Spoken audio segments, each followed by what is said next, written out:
Hey, what's going on, everybody? Ronan back, and we are back for another Yevenia video. This time it's chapter 1 of the Jotunheim Project. This is the Longhouse. So I said this was going to be closer to the end of the summer, but got quite a bit of work done on it, and was taking a break from the Dracula project because there's a lot of detail going on. So I decided to step into this. So here we go. So Jotunheim is up in the north on Yevenia, in the ice area. And, when I first started building, I thought, God, I really don't know how I'm going to play this out. So first thing I did was start laying out the longhouse.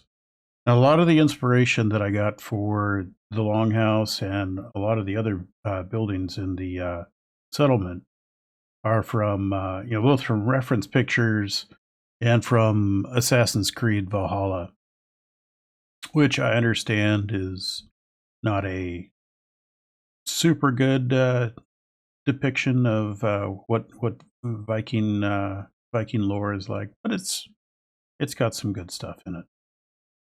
So we're just going through, and this is the typical wireframe that I do, and a lot of the other builders do. And I went ahead and I made the Seer's house right by the Longhouse. But that's going to be for another video. So fiddling around with the peak, um, you know, I wanted to have kind of the throne room, the Jarl's quarters to be separate from the Longhouse. I wasn't quite sure on the peak, but it's something that I worked out. Here's an A-frame that I started making for the settlement. I did a little bit of styling with the beams on the top.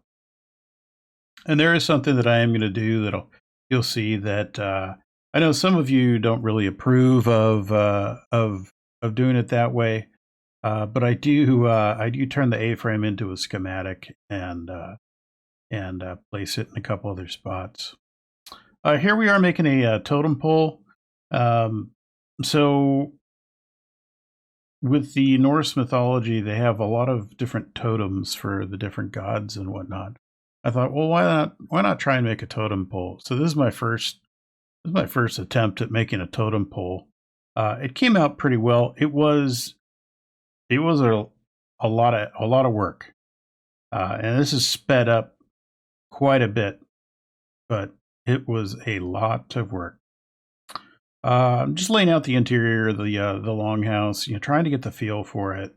The two great tables for the warriors to sit at, the two large fires, for cooking meat and whatnot, and then of course the Jarl's table. This section of the longhouse is actually the stores section. This is the latrine section here, and I'm going to detail that out a little bit more. I tried to incorporate beams as much as I could in the build, and a lot of the beams are custom beams where I've either slimmed them down or I've edited them, chisel and baited them to the point where they're more of a carving rather than just a beam. You'll see that right here where I do kind of a corbel end, a carved corbel end, in order to get kind of a, I don't know, kind of a stylized look on the beam. And I think it came out pretty well. The hardest part with that was then reproducing it and applying it to all of the peaks on the longhouse, because there are multiple different gable ends and going different ways. And with beams, you have to make sure that you align them properly. Um, so stepping through now, uh, a lot of this is there's a lot of stuff where I cut it out because it was me sitting and thinking. Here I am doing the schematic touch. Um, I've done a couple of different A-frames. I paste them in.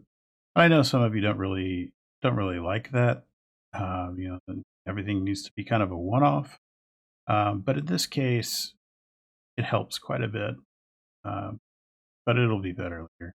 So this is making a shield. In this case, it's going to be for the longhouse. It's more of a decorative thing. However, in chapter 2 of this series, it's going to be a little bit more prominently featured as part of the build. Whereas here I use it for a decorative element. A lot of the structural detail is all done. Now I'm coming through doing the internal details. Now some spoils of war are in there. Populated the storehouse quite a bit. Just hanging meat and herbs and crates of stuff in there. I've gone through, put some aromatic herbs in the latrine area, and just to kind of give it some realism, I made some dump zone, if you will. And here we're adding a little bit more detail to the exterior of the longhouse, give it a little bit more pop. I did want to put it on a stone base, so I came through and I shaded out a stone base for it. And then, of course, stepping through and adding the roof lines, adding the tile. It is a wood shingle roof with a wood backing on the inside, just to maintain as authentic as possible. And it come through, the way it was sitting wasn't quite right, so I had to sculpt in some more area to give it just to give it that right feel. So put that in, and later I put in some gravel, and the roofs are on now, and we're going to step into the cinematic.